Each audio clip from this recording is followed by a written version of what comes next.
Good morning, everyone. Thank you all for coming and making time to be with us this morning. We're very excited to have you. We're also very excited to move to the next phase of this project, which I'm sure many of you are as well. Some of you have been working with us for almost 2 years now, hoping to keep moving forward. And so I think we're finally ready. And so we really welcome your participation and feedback. And thank you for all the work you've done to help us prepare to get to this point so far.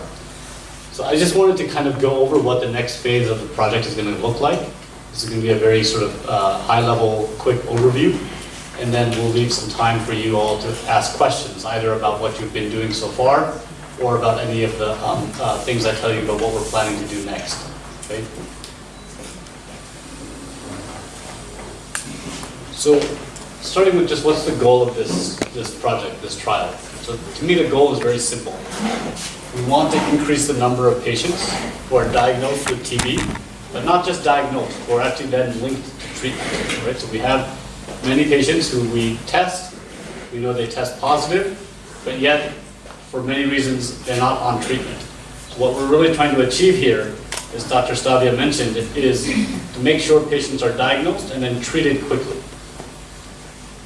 So when we think about why this has not been happening, we've talked to many of you. Right? So these are some of the key observations that we've summarized on this slide from conversations and interviews that we've had with staff at your facilities and with staff at other health facilities in Uganda. So some of the barriers to achieving this goal that you all mentioned to us, and also patients that we talked to. So first, time and resource constraints, so high workload, particularly in the laboratory. You're not just doing TB work, you're doing malaria testing, you're doing testing for STDs, for UTIs, all sorts of other things. So overall, you've told us that testing for TB takes a long time. It takes up a lot of your time. And overall, because of that, the motivation to do TB testing and TB care is somewhat less.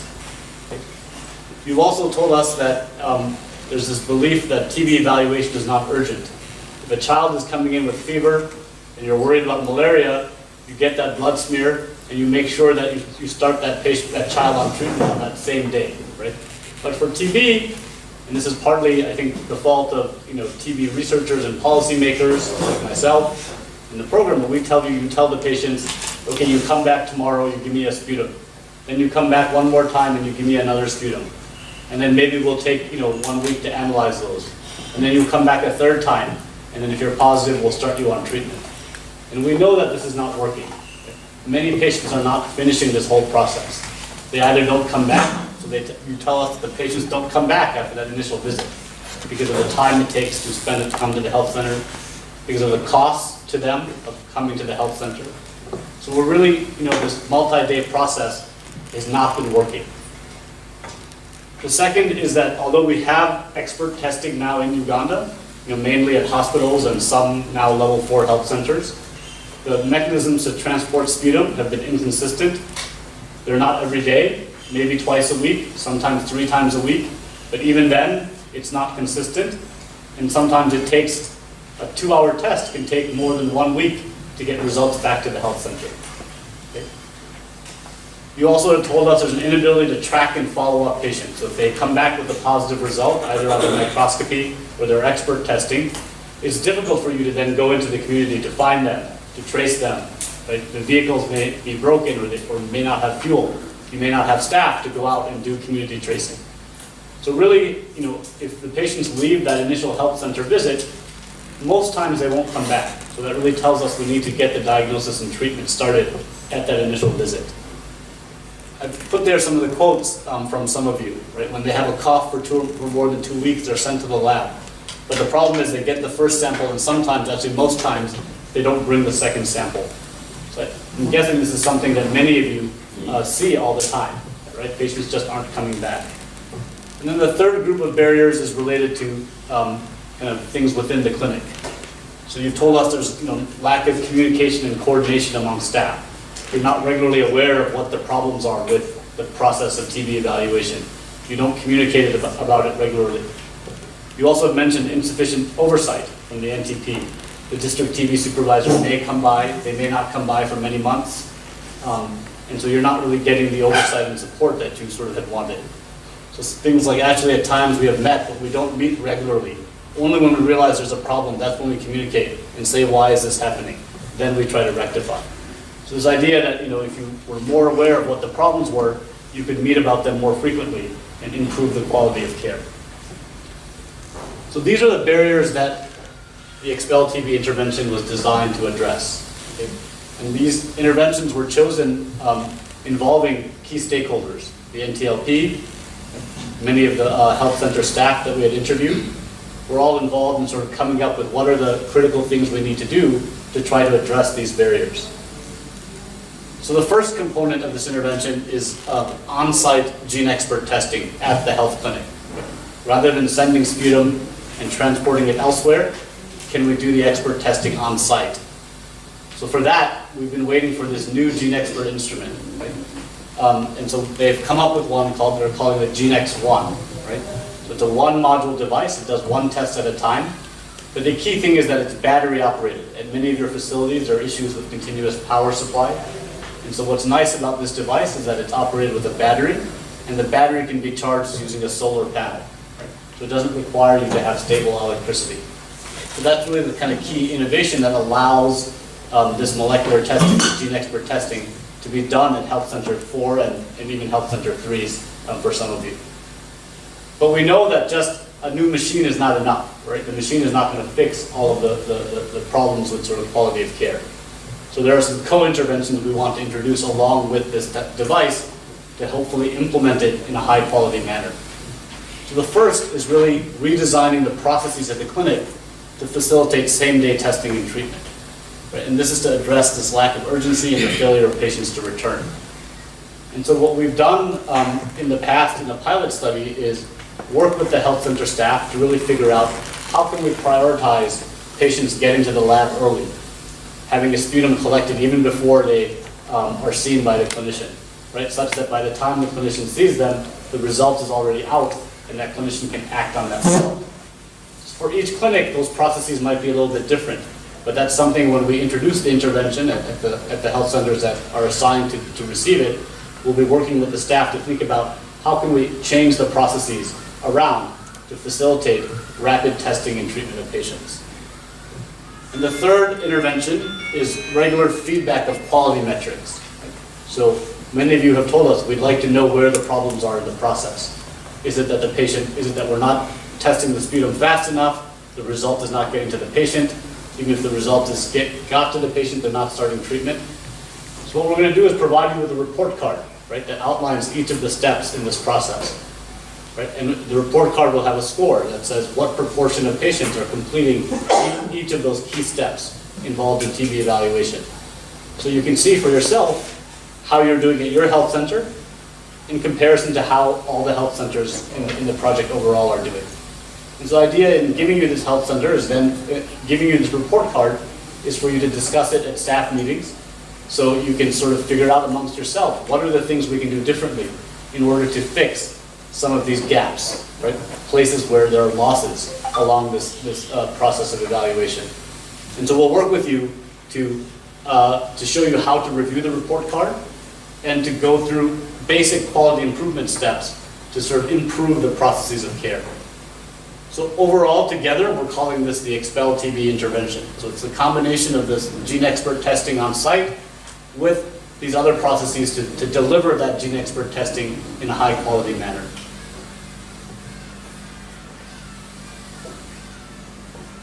So these are the objectives of this project. Okay? So the first is asking the question, is this intervention effective? Right? So we want to know whether this intervention increases the proportion of patients who are diagnosed with TB and treated rapidly in comparison to routine care. Okay? The second objective addresses the question, can this intervention be implemented well? Is it actually feasible to do all of the three things I mentioned on the previous slide? So we want to identify factors that influence uptake of each intervention component at the health centers. Where are health centers doing well, and what aspects of the intervention are health centers struggling with? This will help the program, if this intervention is successful, figure out how to scale it up to other health centers. Okay? And third, as Dr. Stadier mentioned, it's always important to know, is it worth it? Right? Is it worth the additional cost? right, of doing gene expert testing on site, of doing quality improvement on site. So we'll be sort of assessing what are the cost and cost effectiveness of the intervention in comparison to routine care. And again, this is very important for the program to understand what is it going to take to scale up this intervention across the country if it's effective.